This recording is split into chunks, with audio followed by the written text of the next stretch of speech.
Shame on me, guys, right? There's a lot of times that I'm on sales calls, and I always preach this, right? To make sure that before you let them get off the phone, you have to get some type of payment, some type of obligation up front, right?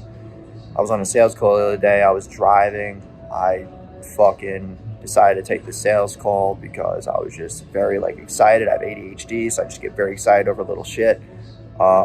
And I was like, hey man, does this make sense to you? Can we move forward? Yeah, man, I need this, this, and this from you. And since I wasn't near a laptop, since I was driving in the car, I wasn't able to close that person because once I got off the phone, they basically were in the, I just missed that one. I didn't have to pay on the phone.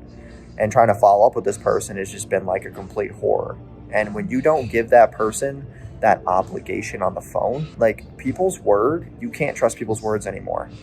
And it's you need to structure yourself in a way that and I'm making this video because shame on me. I wasn't able to watch this back and realize that I was being a fucking idiot and that I decided to take a sales call when I knew I couldn't even take payment. I was just trying to get stuff done. I was trying to be more productive, trying to get shit done. So just realize that when people say to you, hey man, I'll pay it, or yeah, I'll get that info over you, they're not gonna fucking get over to you. Maybe 1 in 5 people will do it. Most people won't, just because once they're not obligated to pay, they're not as serious, they're not in the right mindset, and they quite frankly don't give a fuck.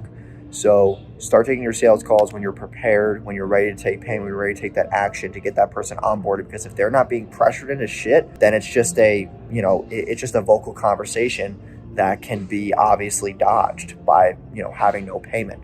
So make sure that obligation is made up front. And yeah, people who are not willing to keep their own word, how are they going to keep their word though when you're trying to do business with them? If people can't just pay a simple invoice, get over some simple billing address information, how are they going to help you, in your relationship? How are you going to be able to trust these people? Odds are you probably fucking can't, and they're in business for themselves. They want all the money for themselves. They don't want to fucking make any impact. They're mostly selfish. So keep that in mind, guys.